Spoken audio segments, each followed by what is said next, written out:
Shirley Chisholm is one of the most important politicians in American history. And even, of course, Diahann Carroll is one of the most important movie stars in American history. And I'm just curious if you agree, and what made them so critically important in their own right. Yeah, 100% agree. And thanks you all for coming today. I'm thrilled to be in conversation with you, Dr. Kendi, and with you all. Completely agree. And I think it made complete sense that Diahann Carroll was drawn to someone like Shirley Chisholm because they are two individuals who carved through the steel of racism, discrimination, and sexism in their respective fields. Now, you said Diahann Carroll's a film star. I'm going to add television and Broadway star as well, because she is someone who broke barriers every place she went by declaring, "You will respect me," in every role she took on.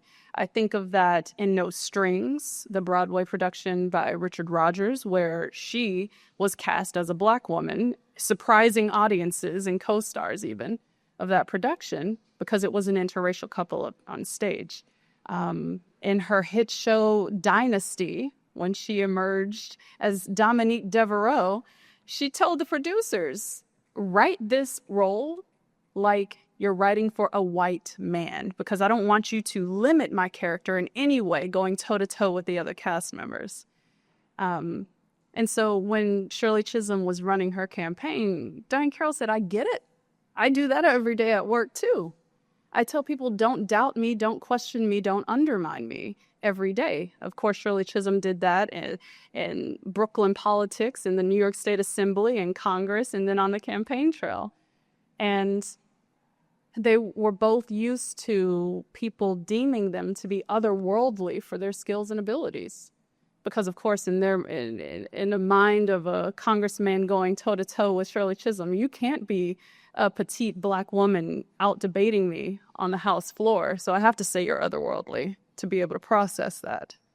And so they were both titans in their respective fields. And I appreciate you calling Shirley Chisholm one of the most important political figures in American history, because her legacy continues. And as I was writing this book, I came to truly understand why she wanted her legacy to be that she was authentically herself in all places. We're talking about authenticity as you were describing your engagement with young people in your recent book tour, because they will clock it. The moment you are disingenuous, young people won't stand for it. But it's also something that was trademarked to Shirley Chisholm. And it was not only a point of pride, but I would say an armor that reinforced her as she was taking on this work and facing abuse and harm from every direction you can imagine. Yes, and obviously the connections and comparisons between Shirley Chisholm and Kamala Harris. Of course, you made it in the book, and many people have, of course, made those connections. And so as I was reading this book, I was reflecting on Kamala Harris's campaign. And one moment in the campaign seemed to have some relevance to this party. And I'm curious to get your thoughts on whether you think that there's some relevance to this. And I'm talking about when the Harris campaign partnered with Beyonce in Houston. Do you see some relevance there? Absolutely. Because when Diahann Carroll opened her home to Shirley Chisholm and invited individuals like Flip Wilson and Berry Gordy and Goldie Hawn into that space, it was about opening the door for Shirley Chisholm to connect with individuals who she otherwise would not be connecting with, who otherwise would not have given her campaign a second look.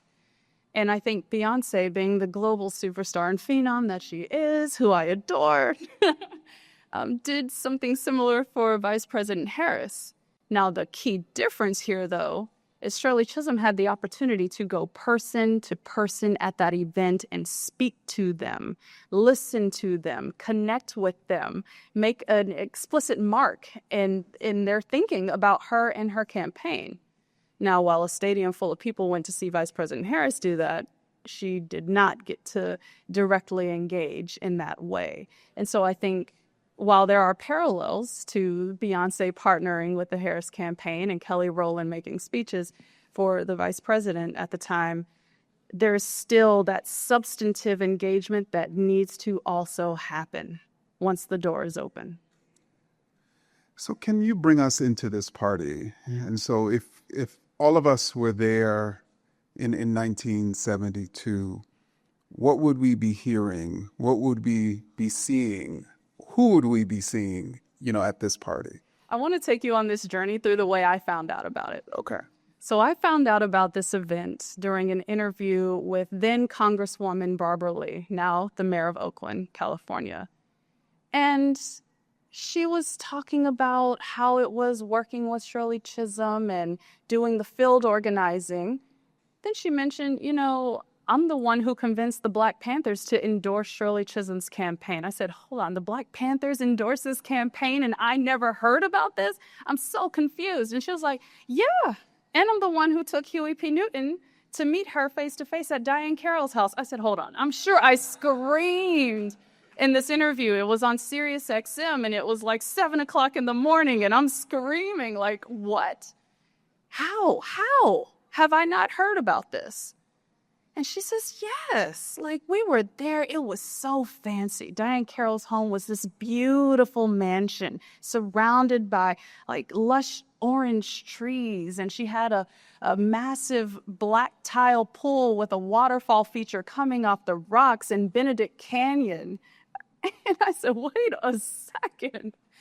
That beauty, that, let's be real, ability for Diane Carroll to have that property at that moment in 1972, but also open her doors and her network to Shirley Chisholm. That's power. So the seed is planted. The first call I made was to my granddad. I said, you will never believe this. My granddad is 92 years old, and he said, oh, you're among Black royalty, baby. And I said, yes, I was. So I asked for a follow-up interview. And what blew my mind is Congresswoman Barbara Lee said, you are the very first person to ever ask me for a follow-up. I've been telling this story for years. In addition to the follow-up interview, I learned that Diane Carroll's Rolodex included Flip Wilson, who wrote the biggest check of the evening, who was also managed by her ex-husband, because of course, it's Hollywood. Berry Gordy was in the room. Yeah, the person who hand-selected the soundtrack for people's lives in the 60s and 70s, but who also built his business in a model of crossover appeal and assimilation, something that was diametrically opposed to how Shirley Chisholm moved. And then I started digging into the archives of newspapers and saw that Goldie Hawn traipsed through. Now, for context, in 1972, Goldie Hawn was someone who was out and very vocally supportive of Senator George McGovern, serving as a celebrity host for a number of his fundraisers, giving quotes to the press that he is the only person who has a positive vision for this nation. And I said, now, why was she in the room? Who invited her? But Shirley Chisholm stood in front of this entire room and welcomed them all, because she said, we have power if we unite across age, across gender, across race, across economic status. And once we tap into that power, we can force people to deal with us differently. So unite behind me. Now, that was a message that did resonate with the Black Panther Party. That's why Huey P. Newton was happy to be there. And I asked Barbara Lee, I said, did they go and hide out in a back room for this conversation? She said, absolutely not. They stood by the pool. I was there because I was staffing. I was on a job making sure this relationship was being developed. And then I went and had a glass of champagne and sat down and enjoyed myself. It was that type of energy. And again, Shirley Chisholm didn't shy away from the responsibility of making her case to each of these individuals.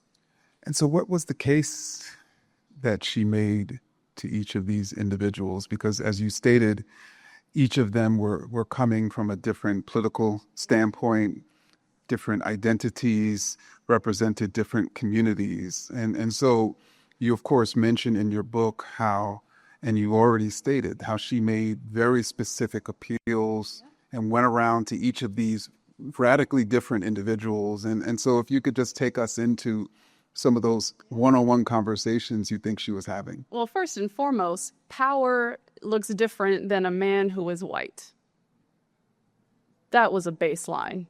That was one of the first things that she was doing, challenging who's automatically deemed to be a leader, challenging the norms around how elected officials engage with the people. I think the second, it was getting into, and I'm going back to Barbara Lee, she was a single parent and a college student at Mills College at the time, proposing things that would have dramatically changed her life, like a national network of child care centers that families across the country would access that would be federally subsidized. Now, I'm sure life would be massively different for families if that was available. On top of that, a basic family income was something that she was proposing, which a number of leaders, especially in the Black civil rights movement, were proposing at that time. But these ideas were being rejected because she was the messenger. People were not taking it seriously through her work in Congress. And I think having those types of conversations up close allowed for people to understand she has a vision, and not only how to just improve our lives, but empower us to tap into our own ability to push back and demand these things from government. I think demanding more and demanding better was a part of the theme that night. Whether that resonated across the room, like with a Berry Gordy per se, or Goldie Hawn, probably not. But I also recognize that those individuals understood that history was being made, and they wanted to touch the hem of it even for a second. And you mentioned, of course, Huey P. Newton, the founder of the Black Panther Party, who would go on to endorse, of course, Shirley Chisholm. And he was unique in that, as you mentioned in the book, and has been mentioned quite a bit, there were other Black male leaders, particularly politicians within the Democratic Party, who did not. I'm going to have a sip of water. Who did not endorse Shirley Chisholm, which, of course, you mentioned how much that affected her personally. And so what do you think was distinct about Huey P. Newton that caused him and the Black Panther Party to endorse, while more or less many of the Black male politicians within the Democratic Party did not? This was a theme I wrestled with, because it's no secret that the Black Panther Party had its own issues with sexism and the roles that they relegated women to. But they were open to endorsing someone like Shirley Chisholm because she was challenging the same things that they were challenging, and she was the only person in the race doing that. And so it gives this wonderfully strange bedfellows moment only after Shirley Chisholm is rejected by established Black elected officials, including her colleagues in the Congressional Black Caucus, who would mock her publicly at every turn in national outlets, from Jet Magazine to the New York Times. They would ask, what do you think about Chisholm's campaign? And the elected officials would laugh. Who is she? It was this sense that they needed to put her in her place. It was this sense that, wait your turn. You can't go before us. It's something that she encountered when she ran for a congressional seat in a newly created district in Brooklyn. But she didn't back down from that. I'm sure after Barbara Lee emphasized her fortitude and commitment to standing by the ideals, which did align with the Black Panthers' 10-point plan about basic needs for the people, it made sense. They, of course, did use it as a moment to say, see, we support the women. Of course, the Black Panthers were proud to do this publicly because it helped to combat some of the narratives and experiences that women in the party had been having. But the reality is it was only possible because she had been rejected by other Black elected officials. You write of the party, every attendee that I confirmed was there played a clear role in the democratic experiment that Chisholm was conducting. And they mirrored the multiracial, multi-generational coalition that she was building. What was that democratic experiment? What was that multiracial? We're still in it. For better or for worse, we are still in it. And it comes down to people understanding that we are the ones in control here and not acquiescing to a machine just because it exists. I think that's something that we all need to be reminded of, especially in this moment, where making the statements and being clear and focused and firm in your work is critical now more than ever. I think is also a not so veiled criticism of the Democratic Party today, which is in this very strange, y'all know the Spider-Man meme where everybody's like pointing at each other, blaming each other, but no solution emerges or has emerged or likely will emerge. I think it's also a push to consider alternative forms of organizing as a people outside of the traditional two-party system. And so what I hope people, when you read that sentence, understand not only your own power, but the need and to consider alternatives that tap into that power and that understanding, especially around community building. Because what Shirley Chisholm was doing, she knew she wasn't going to win, y'all. She knew she had no chance at winning in 1972, but she knew that the only way to advance anything is through community and welcoming people in. And at a recent book talk in New Orleans, I had a difficult moment when someone said, "But how do you apply that to now?" I'm like, those people who are regretting things and feeling things and saying, okay, that was wrong. And I was like, those are the people you have to receive again in some capacity, because community, even with them, is essential. Yeah, and it's interesting because in many ways, Shirley Chisholm, her politics was, as you stated, not aligned with many of the people in the room, but she was still willing to engage with them at a human level and even seek to persuade them to be a part of her sort of political community. And on that note, can I add one more thing that I did not put in the book? Sure. Her relationship with someone like George Wallace.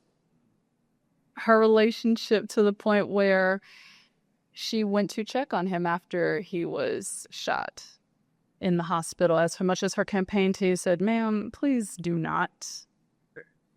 Seeing humanity in those that we loathe is a gift I don't have. I'm working on myself, okay?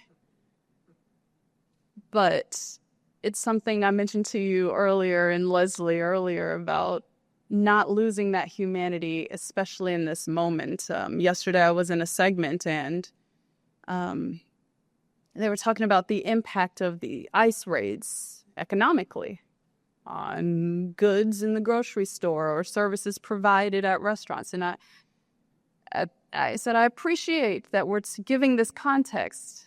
It's also important to remember that these are human beings. And that alone gives their lives value. I fear that, I fear a general loss in a sense of humanity. And so one of the things I am committed to doing is finding that in each story, in each headline, reminding people of humanity, because we are fragile beings, truly. And now, yes, please clap for that. And so continuing this conversation, I mean, what can we learn from Chisholm and Carroll about organizing, and particularly organizing with people you don't necessarily agree with 100%? As you know, within the tent of people who claim they're committed to racial justice, who claim they're committed to gender equality, who claim they're committed to human rights, their divisions. And it seems as if when there's 3% of divisions, it sort of metastasizes, in which those people agree 50%. Like, how do we sort of learn from Carroll and Chisholm in terms of being able to build and form community in order to take that power? The first step I'd look to Diane Carroll in particular on is don't fear being the first follower. And I say that in recognizing that Diane Carroll supported Shirley Chisholm at a moment when the press was calling her campaign a jut-jawed, egotistical exercise, a frivolous endeavor that had no legs, right? Like, this is something that regularly printed in nationally circulated outlets. And Diane Carroll was, that's fine. Hey, LA Times, come over for an interview, and I'm going to tell you all the things about Shirley Chisholm that I appreciate. And that's going to appeal to the fans of her show, Julia, which had just wrapped up at the time.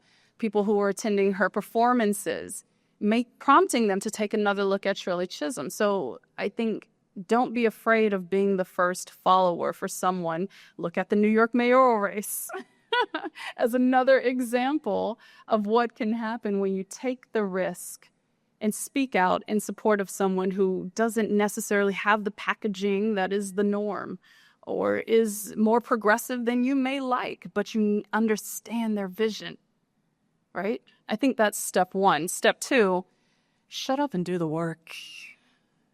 And I'm saying that my roots in politics start as an organizer, as a local community organizer. Y'all know how many doors I've knocked on, how many sneakers I've worn out, talking to people.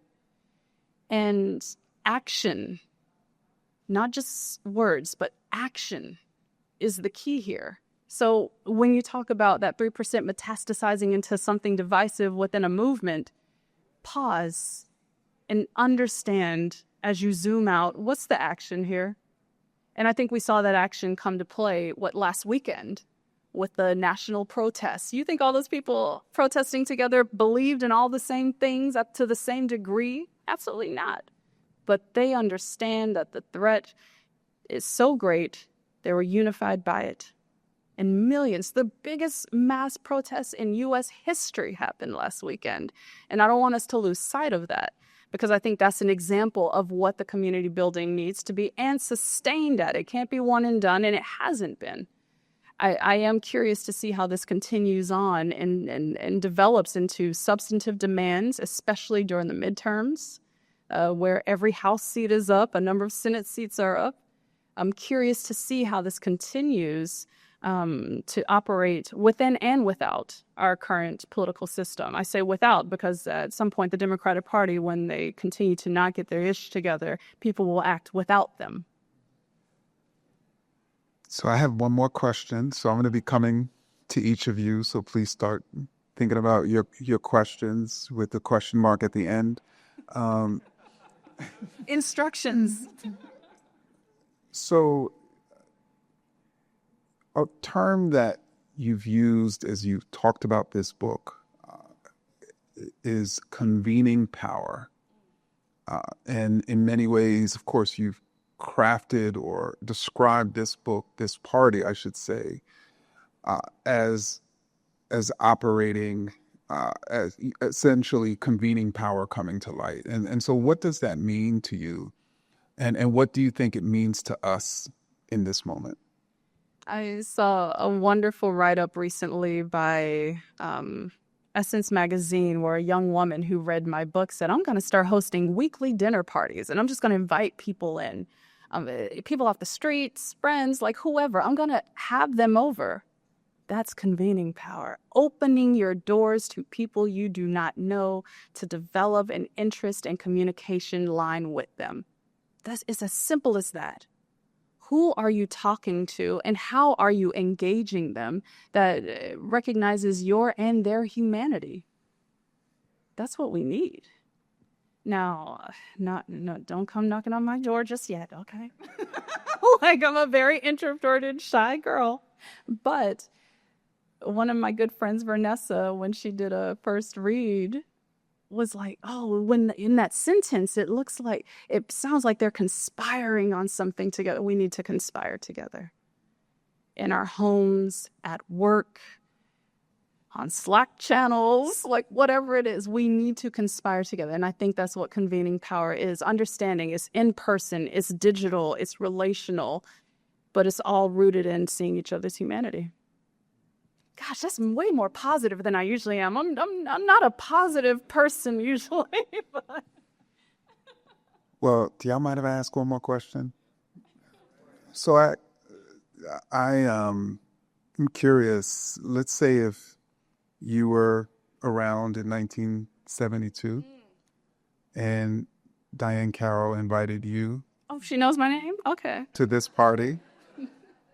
Can you envision what that night would have been like for you and how it potentially could have affected you? And you went with the same perspective that you have now, same age, you're doing the similar types of things.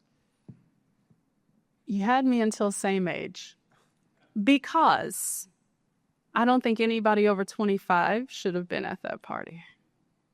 I think as I age, I recognize that my responsibility is to step out of the way. I give you the tools because I think there's so many guideposts and benchmarks in history to guide us. So let me lay that out and then step out of the way. But I imagine that environment was bubbling, percolating with energy and excitement, understanding. One, I'm in Diane Carroll's house. But two, knowing that I can walk over and question Barry Gordy and his marketing practices. Why did you just spend the last year trying to block? Why did he spend the previous year trying to block the greatest protest album of all time, Marvin Gaye's What's Going On? And then have the audacity to show up for Shirley Chisholm? Like, I'm confused, sir. Walking over to Huey P. Newton and expressing concern for his mental health and well-being because of the level of surveillance he was experiencing. Y'all, when I saw the FBI records documenting he missed his first flight, they're booked on this flight, no one picked them up at LAX, they took a yellow cab to Diane Carroll's house, following him all the way back to him getting back to his apartment in Oakland at 2 a.m. Asking just how he's doing. Knowing that he was, 28 years old at this time, knowing that that is not a reasonable amount of stress to be experiencing. Cheering on Barbara Lee, the college student who was navigating the treacherous waters between the Black Panther Party supporters, the young Black political volunteers, and the white feminists who thought they had a claim to Shirley Chisholm's campaign because they did a lion's share of the fundraising and thought they should dictate her priorities, right? I think I would be as curious as I am today in that room. I know I'd probably hide out in the bathroom to catch my breath a couple times because I'm that anxious girl. But soaking up as much as I can from these individuals who are titans in my mind. And as I was introducing them in the book, I hope that older people felt a sense of nostalgia reading this, living through this time. I hope that young people feel more interested in learning about history and these figures. I hope Black women feel vindicated and validated with every page. I hope young people feel inspired to reject rules and norms because that's the only way you're going to change anything. At one book talk, my cousin brought his daughter and she said, "What can I do?" I said, "Say no to every rule." And of course, my cousin looked at me like, "Ma'am, please calm that down and chill out." But seriously, reject what is expected of you and feel not only free in doing that, but empowered to continue to push boundaries, because without that, where would we be? Indeed. Can we give her a hand?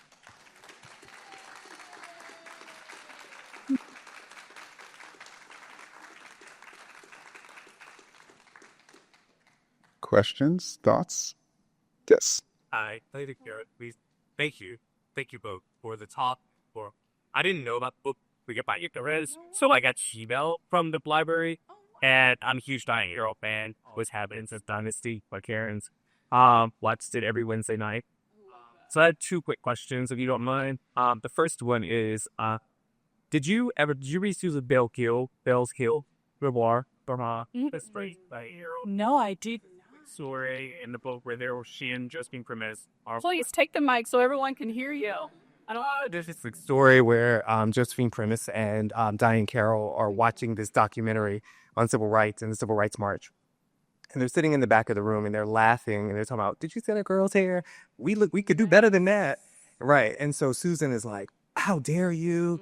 You know, because you don't know what that is. And she said, wait a minute. We were there. We lived through that. You don't know what we did. So I was just wondering, like, was Josephine there? Like, you know, did you consult with Susan or anyone about that because they were so close? Yeah. First question. Sorry. The biggest consultation I did was with the archivists at different universities, including Brooklyn College, where I was able to unearth a lot of information about who was there. Unfortunately, the records were so fragmented, and I was only able to include the individuals I had explicit documentation who were there. I'm sure there were even more fabulous individuals there that I just could not confirm, but it was one of the responsibilities I felt as a researcher and a journalist to make sure I was getting all my sourcing accurate. But it's something that I would not be surprised if I stumble upon more information about other people who are there. Yeah,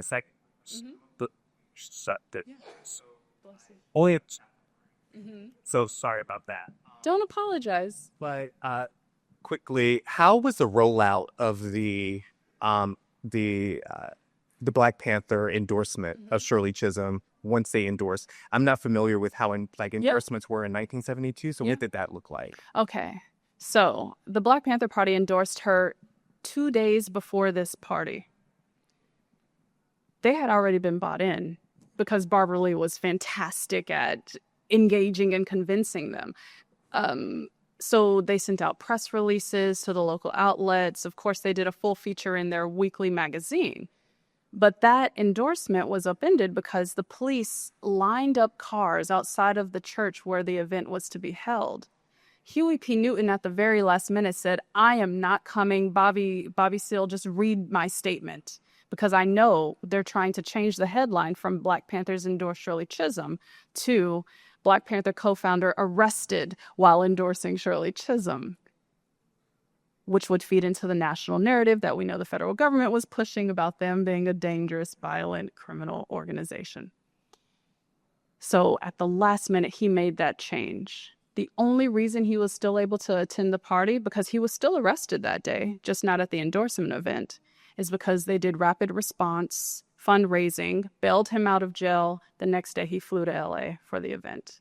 It was chaos. That's why I said if I engaged with him at all, how are you? Is the first question.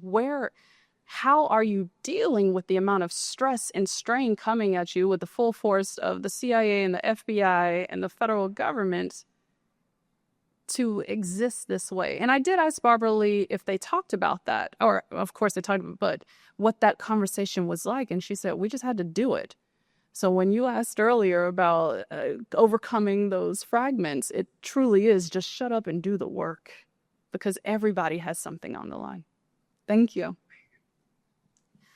In a world. Ma'am, could you introduce yourself? Hi, my name is Leslie Frazier.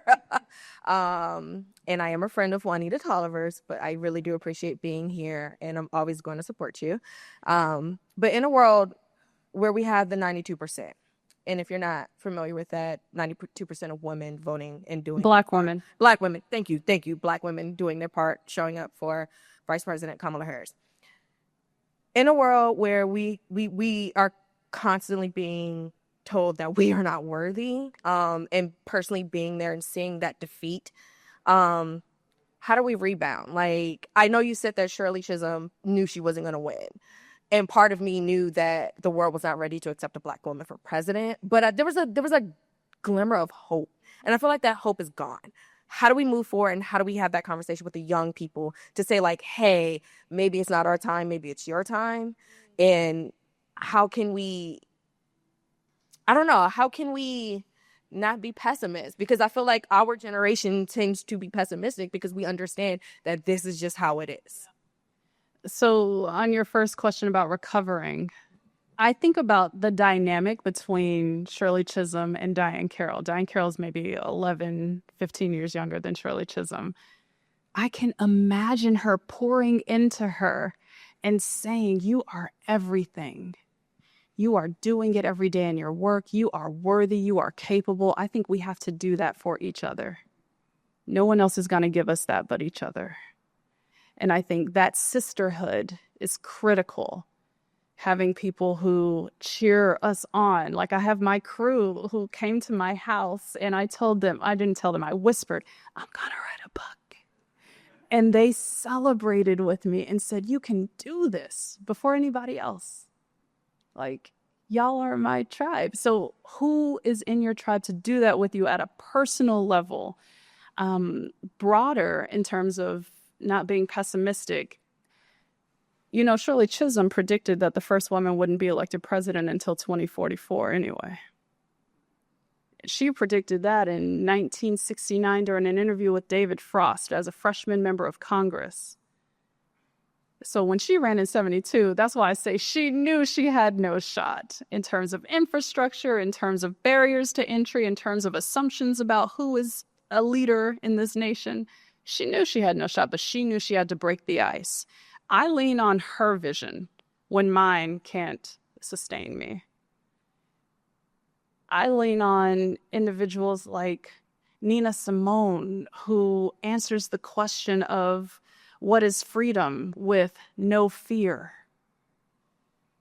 I don't know that life. I hope for it one day, somehow, some way.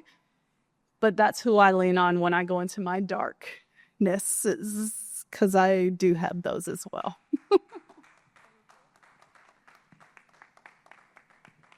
Hi, so my name is Karen, and I'm a reader. And I'm one of those older folks for whom your book brought back memories because I lived through this time. And I just wanted to highlight that both of these women were firsts in their own way. Yes, they were. And for me, as a child, as a young girl, Julia, Diahann Carroll's character, Julia, who anchored her own TV show and was a beautiful, professional, independent, compassionate woman on TV who came into our homes, followed by Mattel issuing its first black Barbie, who was the Julia character, and me running out to buy one. I love that so much. And then playing with the one black Barbie with all the other white Barbies. And I hope she was running the show in your imagination. You know, until things changed. It brought back memories, and it's the importance of media and culture as well. And even if you don't win, Right. these are incremental influences on the public mind And our culture. That's exactly right. And that's why in that interview on Meet the Press, where she did say, I broke the ice, I appreciate it. But Shirley Chisholm also had this perpetual impatience that resonates with me too. I did want to share that in case anyone's interested, the City Museum of New York has an exhibition for the 100th anniversary of Shirley Chisholm that's very good and highlights many of her accomplishments. And again, she came into our homes on TV with tremendous speeches. Thank you for that. That's our last question. Hello, Juanita. My name is Etta, and I would like to know, why do you think America needs a woman as president, black or white? Men have had enough time to mess things up for us, haven't they? No. No? You think they need more time? No more time for what? I said men have had enough time. They've had enough chances. You're not telling me, why do we need a woman as president? I know for a fact that women lead differently. Yes. Women lead differently. And I'm not just saying that from a place Differently how? I'm not just saying that from a place of empathy or awareness, but I think it's from efficiency and clarity. And I think Women that's are more efficient than men. 100%. Why? And we're less emotional Give too. me an example. Give me an example how women are more efficient than men. I don't think my husband would like that. I'm joking. I do think that there are documented differences in leadership styles and abilities. Yes, exactly. Thank you so much. So we've had the opportunity to eat the appetizer of this book, to eat the dessert, to have some bread. And so I'm hoping each of you get into the main dish. It really is, masterful and succulent and interesting, book. And I just want to thank you, Juanita, for writing this book and gifting it to the world, particularly in honor of Shirley Chisholm and Diahann Carroll. Thank you so much. Thank you.